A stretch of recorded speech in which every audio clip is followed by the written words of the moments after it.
Welcome. This is the Living a Revenue Culture podcast series. And the pandemic taught us some lessons. And certainly one of them is we all want to survive. And that includes our business as well as our personal lives. And we realized during the pandemic that we have to make a living. All of us have to make a living. The company's got to make a living. The people got to make a living. And there's a revenue culture that actually makes that happen.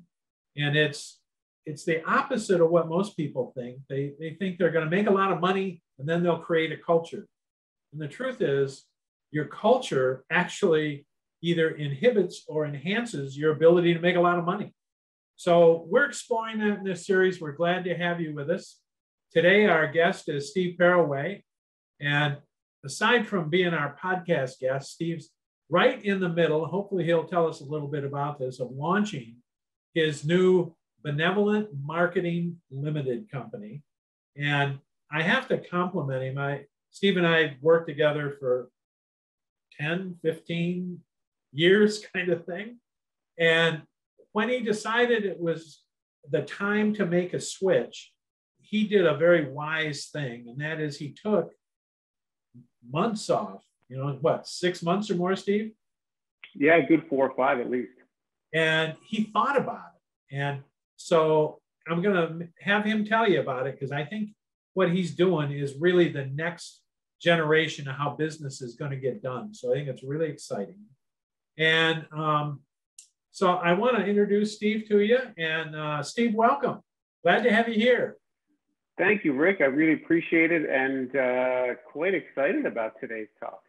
Well, good. Excellent. So rather than me kind of go through your background, I'd love to have you share with us your background and how you transitioned into what you're doing now, because I think it's very special.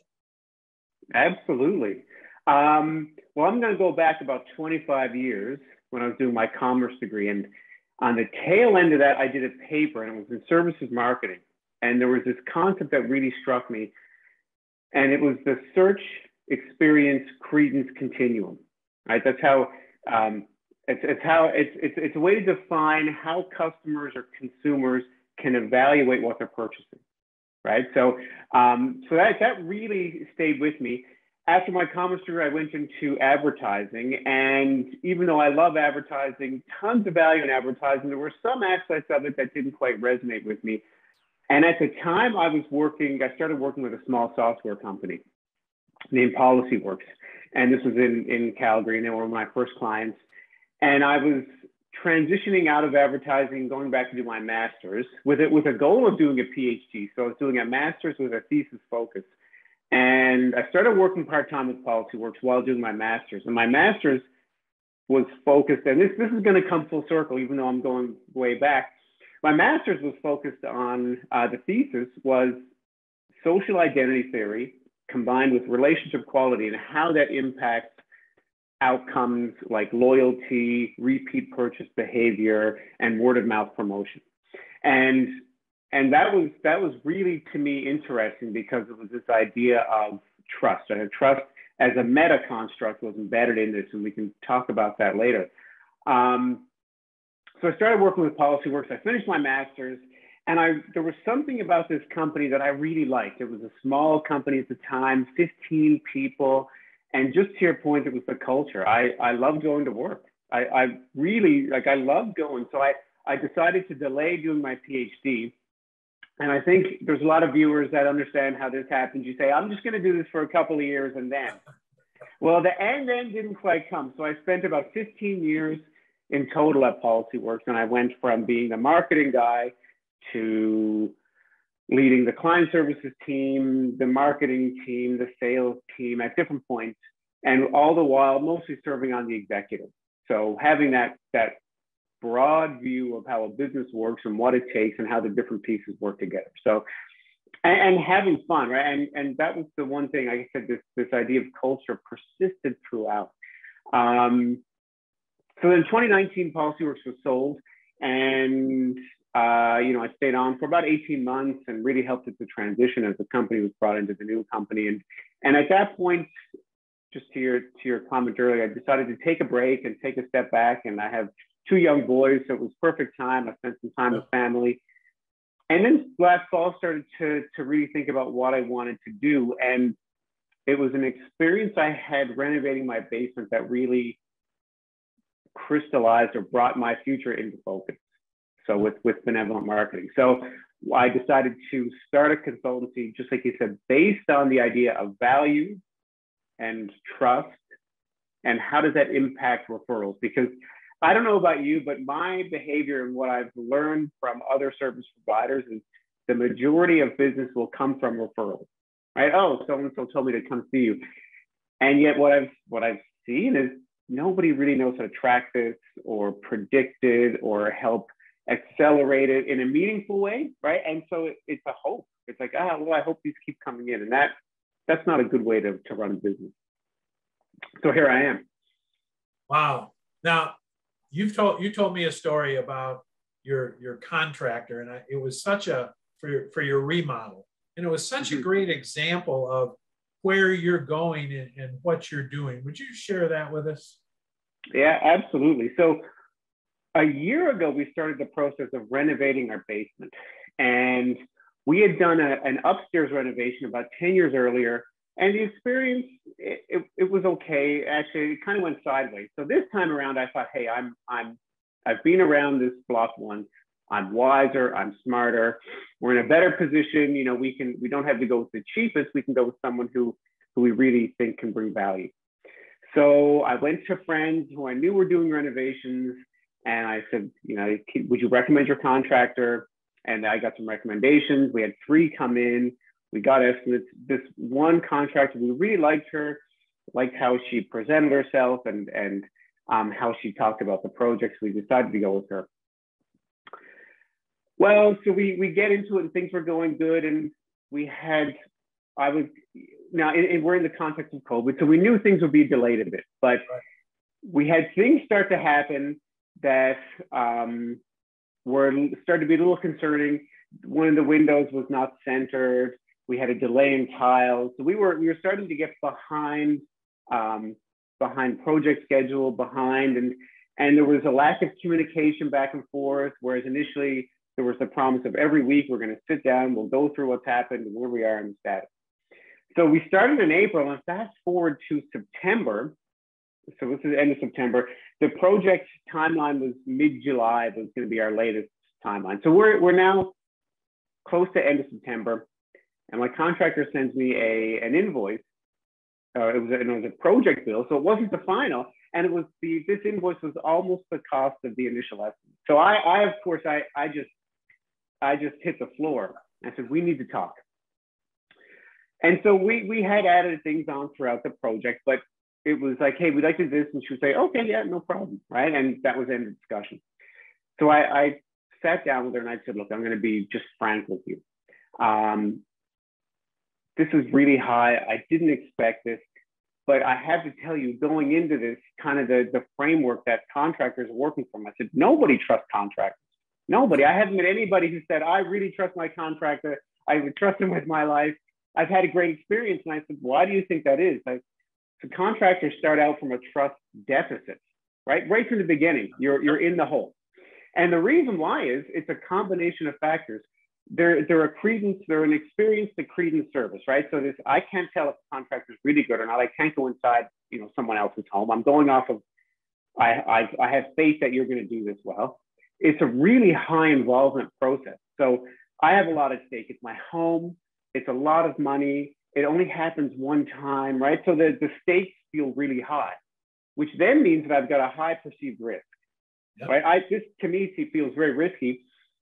And when you add into this, when you look at the research done, I was looking at something done by Foresters in 2021 and all the way back, building contractors, general contractors tend to trend lower on overall trust. So when you add those factors together, you're working from a trust deficit. And that's why I feel, I said, I kind of feel embarrassed, and I feel like I've been taken, and how could I let myself down, right? And this is the outcome. This is how I feel right now. And I don't want to feel that way about my project in my basement because it does look good. And, she was really good. She didn't argue. It was almost like an awakening moment that she just went, "Oh my God, I've never really known that before." Right? It was like this, I've never considered that. And to me, that's what brought it into focus was our economy is run on services, really. When you think about that, I mean, obviously there's a lot of products, but we are a service economy in North America, in the Western world. And you have a lot of service providers, contractors, electricians, plumbers, accountants, lawyers, whomever.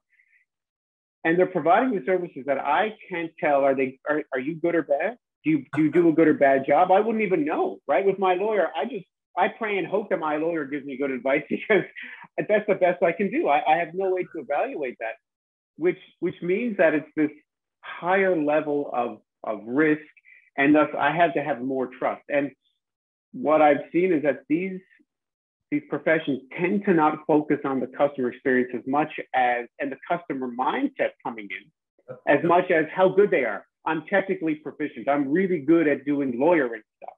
Okay, that's great. I hope you are, because you're certified and you're practicing. Tell me, like, do you understand my needs? And where this goes to is really explaining to my contractor that coming into an engagement, most people are not going to come to the contract and say, "Listen, I'm super nervous that you're going to exploit me and take advantage of me," right? We're trying to figure this out, and it's a bit of a dance. But that's the key. They've got to be able to peel back a layer or two to get to those hidden concerns and find a way to assuage them throughout the process. So you're really trying to show them, and this is where it's coming back to benevolence, that there's a worthy intent, right? I have your best interest at heart. And that doesn't mean being kind. It can. I mean, kindness matters, but it means I'm going to tell you what you need to hear so that at the end, you're going to have the best experience. And like I said, to me, that I thought there's so many opportunities out there to help everybody, buyers and sellers, have a better experience. Because at the end of the day, we're all buying and selling things. We're part of the market economy. Let's make it a bit more, I don't know if pleasant the right word is to be in, but that's where we need to be, right? If I'm working with someone, I want them to walk away and say, that was of value. I felt like they had my best interest at heart, right? And to me, that's a win. Yeah, and Steve, I love that story. And there were so many examples in there that I think all of us who've been in the service business have been, or been customers of the service business. We've experienced all of those things. And it's always a mystery why nobody fixes them. You know, you don't get it. So one of the things, when we think about the revenue culture, one of the things we believe very strongly is that a great revenue culture starts with a purpose.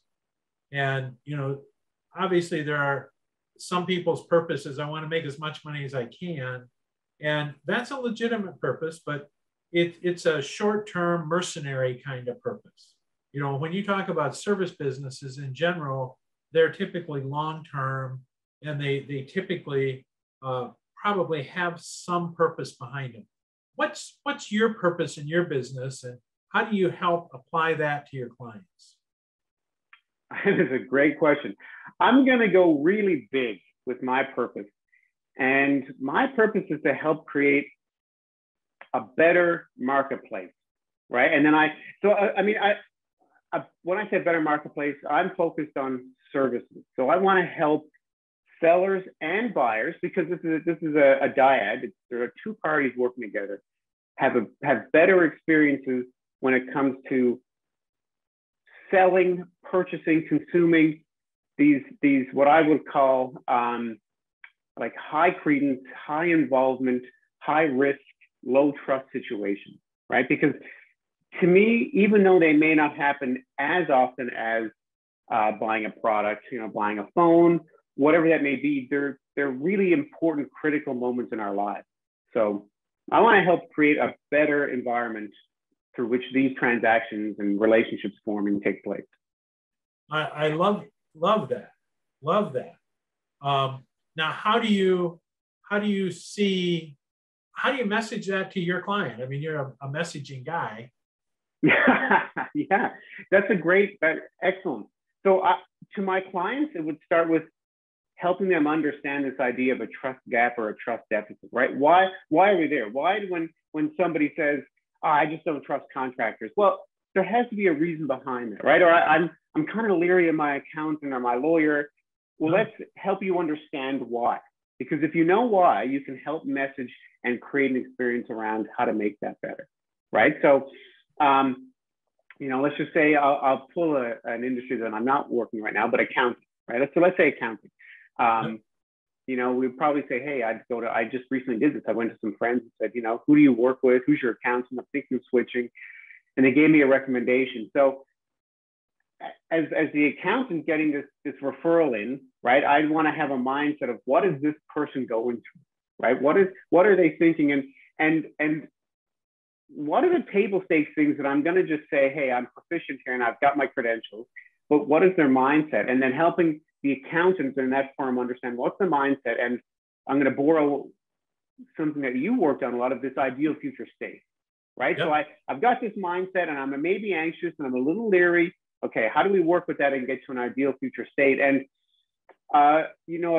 for me, a big part of this comes down to what I would call productizing your service. So it's really related to content and thought leadership, but what's unique, what's going to be unique about what you do, and how can you show your prospective customers, that you've got a process and you go through this. It's not just haphazard, but that can you answer some of their anxieties in this process at the beginning? Say, hey, well, just hold on. I know, from experience, I know that a lot of people don't trust me, right? And I understand what you're going through. Here's what we're going to do, right? So something to help address the concern without having to make someone say their concern, because people don't want to do that, right? And so that would be that's how I'm bringing value to customers, and to help them differentiate. Because the big thing is, I don't know if I've been looking at more and more service providers, but everyone loves to talk about better service. If you're a service provider, you talk about better service. You can't own better service. You can't even really quantify it, and it gets lost when everybody says something. It's nothing, right? So it's that, but I understand that because it's what accountants, lawyers, whoever think that these customers want, and they do. But it's a table stakes, right? It has to be there. So that's kind of the approach, is to help tease out concerns in a way that's constructive without putting someone on the spot and making them feel like the spotlight's on them, and at the same time showing how you're going to differentiate what you've done with what they've experienced in the past. Yeah, it's interesting. You started your career in advertising, and I've spent most of my time in the revenue generation side. Those are service businesses as well, and absolutely. And people, one of the biggest issues is how do we create that trust, and it's the trust is necessary to have a partnership. Everybody in the service business says they want to be a partner, but it's very hard to partner with people you don't trust. And I always kind of take a step back when somebody tells me I should trust them and they work on T&M, which means I've given them an open checkbook and they can just keep sending me bills and I'm going to keep paying. That's not the first trust conversation to have. So let's think about this now in a little bigger sense, because I love where you're going with it. And as you think about your clients, whether it's law firms or accountants or advertising or marketing or sales consultants, how do we apply that to the team? Because as we're building cultures, if the client can't trust the contractor, then I can imagine the team has query as to what are we doing and how are we doing it, and and you've been getting in the market in the field for a long time. How do you see that building teams or impacting teams? Yeah, that's an excellent point. I'm going to focus on trust for 1 second, this idea of trust, right? So doing my thesis, doing my research, trust really can boil down to, it's a meta construct. And there are a few elements, but the key ones are capability or expertise. right? And can I do the job I say I can do, whether it's tax law or contracting, whatever that is, right? Can I deliver? And the second one is reliability. Can I do it repeatedly, over and over again, right? So every time I'm going to deliver a certain level of this expertise. The third piece, and this is the one that I believe gets lost, is this idea of benevolence, not kindness, but am I putting my customer's best interest at heart, right? Am I trying to create a win-win situation? Yes. And so what I've seen in all the research that I've read and books that I've read about this, it's an interesting thing because I feel, and this is just my perspective, but I feel like this idea of trust is this static concept, and it's not. It has a temporal element to it, right? So at the beginning of an engagement, we had to show that we're excellent. We had to show that we've done this before, that we can repeatedly do it, because someone has to know that they're going to get the result.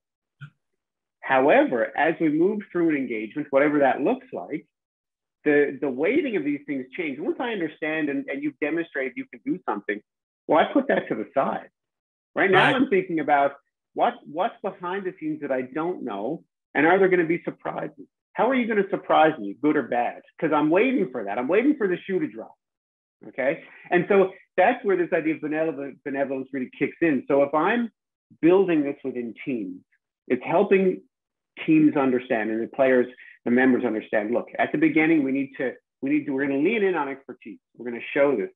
As we move throughout, though, there are going to be key moments where the customer is going to know. So don't try and BS them. Don't do what is best. And if that means you need to take a cut on your commission, then you've got to do that because it's the long game. It's not about this win. And that's where this idea of worthy intention comes into play. So it's understanding that throughout engagement, your relationship changes, just like it does in your personal life, right? You get to know people, things change. So it's really knowing that, and then enabling the team to have the responsibility or the power to make these decisions. Like, hey, don't worry about that. We'll make sure that's covered, right? Just don't worry, I've got it. And whatever that means, then you need to be able to back that up. But if it doesn't happen immediately, it starts to raise doubts because we're meaning makers, right? If you don't clearly say why something is happening and why I'm doing it and why it's good for you, I might default to the bad side because we're meaning makers, and if I don't trust you or I'm doubting you, oh my gosh, right? It can go sideways really quickly. So that's how I would.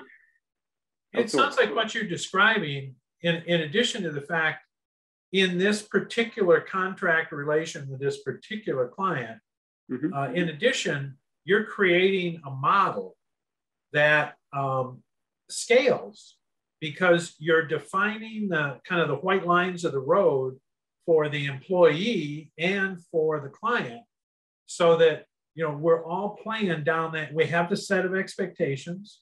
We're going to be transparent about what we're doing. And, it's now a repeatable thing as opposed to, well, I'm going to hide something, or I'm not going to say this and I'm going to hope it doesn't happen. It looks to me like that's necessary to scale. Is that true? Totally. Absolutely. So something that I learned while at PolicyWorks, and this changed my mindset, it changed how I think companies could be run or should be run, is this idea of principles versus rules, right? And to me, the problem with rules is it becomes a yes, no, and there's a boundary. Then you have to make decisions on decisions on decisions, right? And you have to satisfy a rule to get to an endpoint.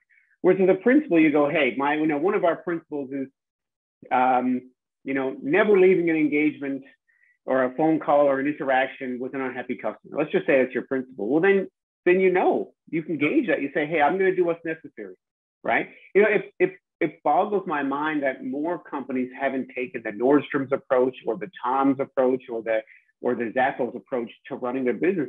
It just makes sense.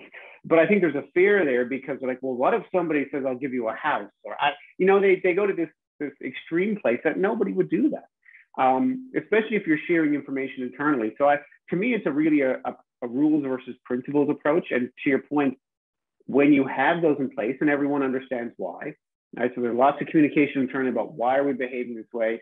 and what does it mean, and what does it mean for us as a company and our customers? Well, scaling isn't a problem. Yeah, I love that. And, it's amazing, this part of the conversation is all about kind of Simon Sinek's why, how, what. And when we focus on the rules, that's the what. And, that's where people get in all kinds of crazy, stupid arguments, and they've forgotten why we're doing this at all. And they're arguing about all these details that really have nothing to do with the issue. And, so, and as an employee, if I know what the principles are and I execute my day consistent with the principles, I can't be wrong. Exactly. And one of the things I learned recently, and maybe it's been around a long time and I just found it, but somebody has research that says human beings make 35,000 decisions a day.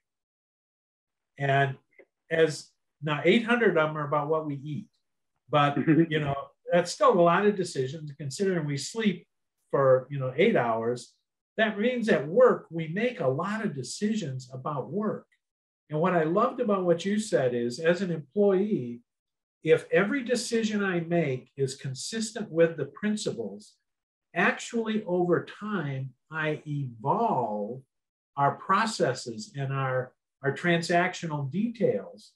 Because if I'm confronted by a decision that says, well, do I do it the same way I did it yesterday because that's our process? Or do I do it the way that advances the process and the customer's benefits? Well, if I'm making principled decisions, I'm going to benefit the customer and the advancement of the process. So, let's accept the fact we're making 35,000 decisions, and every decision either moves us to a better place, leaves us where we are, which the world then rushes past us, or moves us backwards. So I love your model because it just fits with what we know about the reality of the movement of the world. It's moving fast, and we can't keep doing what we did 6 months ago. No, and to your point, it's moving so fast that we become that. When we've established trust, we are that advisor, and our customers are looking to us for that advice, right? They want to reduce the cognitive load on their side as well. And you think about this. So not only is the customer benefiting, but the employee themselves, right? It's I don't know about you, but I get way more satisfaction when I know I have some room to do something and I'm helping somebody out and I make a decision and we all win, as opposed to I've got to follow a set of rules. Oh man, that's just it feels like you don't. It feels internally like you don't trust. Why? This isn't big. Can't I do this? I have to run this up the flagpole again, really? And so then if you're creating that, and every little micro interactions, these add up, and the aggregate is you get a more engaged staff, employee. They feel like they're doing better work, right? You get a better customer experience. So it's a flywheel. Well, and to extend where you're going with that, every CEO says, well, I want to scale. I want innovation. I want creativity. I want to continuously improve, all those kinds of things. Well, who do they think does those things? It's those people that, we gave those restrictive rules to, that we're asking to do things that violate those restrictive rules we gave them, so. Totally. So when we apply the kind of thinking, that's why I got so excited when I looked at your website and I looked at the things that you were teaching your clients to do, and not just telling them it's a good idea. I mean, lots of people say, oh, you should do this, but nobody's telling them how to do it. And so you're taking the Simon Sinek why you need to do it, and then you're going to the how they can actually make that real. And I love that. And I would hope that one of the benefits, and you were just talking about it, is the employees that work for them are going to have fun and are going to be fulfilled by executing those kinds of things. Absolutely. I've seen it. I've lived it. This was something that we leaned into at PolicyWorks, and it makes a huge difference. From an engagement standpoint, a creativity, to your point, creativity and innovation. Right? It doesn't come from the C-suite, and it shouldn't. It can, but but when you have a principles approach, it's a much more engaging and opportunistic environment. Yep. It is, yeah. So, as we're coming, I hope we're coming out of the lockdown part of the pandemic anyway. And as you look at, I think there's a time where lots of new service businesses are going to develop because the world's so different than it was just 2 years ago. What advice do you have first for new entrepreneurs or new CEOs of service business? And then what advice do you have for potential employees to pick the right service business to work in? Excellent question. Well, I'm going to give you an aspirational piece of advice because I'm launching my own service business, and it would really be focus. And this is this is something I'm going through now because I've been pretty quiet about the launch of my business, but as people are learning, they say, oh, you should talk to Steve, he does something like that. And what I know is to develop that expertise piece, you've got to focus, right? So be really intentional, and this is a word you embed and enmesh into your language, but be intentional about who your audience is, why are you helping them, and how are they going to be better after you've had this experience, and just lean into that completely. And it may mean turning away some business, which even for me is hard. I think, I've got a few cycles that I can fill up. Why don't I just do that? Because the problem is it's not what you're passionate about. It doesn't get you going, and it won't help you with the learnings you need to continue to set yourself apart. So be intentional and focus in on who you're helping and why. Yep. And for staff, this is really interesting. This accountant I had a conversation with just before Christmas, and I intentionally was looking for a smaller account, more of a boutique shop, because I'm a boutique provider and I want our cultures, I think, to line up versus a big lettered company, right? And so the partner was saying, we've hired a marketing firm, and we're trying to hire more junior accountants coming out, but they continue to get swept up by these larger alphabet style houses, right? So to me, there's a disconnect there between, I think, who they're trying to hire and what, right? So they he said, and we're the ones that offer flexibility. You go to a big firm, you're going to be working 100 hours a week. I'm ad-libbing a bit here, but you're going to be working so many hours a week, and you're grinding. We offer flexibility. We have the lifestyle. Okay, so if you're looking to, I think to your point, if you're someone looking to start work in a services firm, be really, again, intentional about what's the kind of work you want to do, right? What is your end game? Because if you have an end game in mind, then that'll help you determine what your path looks like, and then really go for an environment, me personally, where you can continue to expand and grow, because services, it's about the experience, right? And you're going to learn as your customers learn. And can you grow with customers? And do you have a broad range, of experiences that you can draw from? Because at the end of the day, when you are providing service and expertise, you have to be able to take that experience and then apply it to other places. So again, it's being intentional about the mix of about where you want to go and how you're going to get there. Yeah, and I love that. And there's not a huge amount of deep research on this, but there's certainly anecdotal research that if the people creating the companies like you have a purpose and the employees embrace that purpose or are compelled by that purpose or are excited by that purpose, that is, as you said, as you were talking about policy works, I love to go to work. And, you want that same thing with every one of your employees. And if they are excited about the reason the company exists, then, everything I can see now tells me that the employee will have a whole lot more fun. They'll help the client, the buyer, the customer get a much more satisfactory outcome. Because if the employee is excited about the work and is committed to the work, that's one of those things that will probably create some of that trust you're talking about, as opposed to employees who are disengaged or, constantly late or, didn't finish what they were supposed to. And so it's that combination of those entrepreneurs who have a real reason to exist, and then being intentional enough to hire people who believe in that. So I'm hopeful we get that message. Yeah, I would say all of that. It's perfect. I completely agree. Completely. So last thing, just what general, as you think about Benevolent and what you're going to do there, what's a message you'd just like to pass out to people to apply? We're in the beginning of 2022. So what should they be thinking about that, you're going to be doing for yourself and for your clients?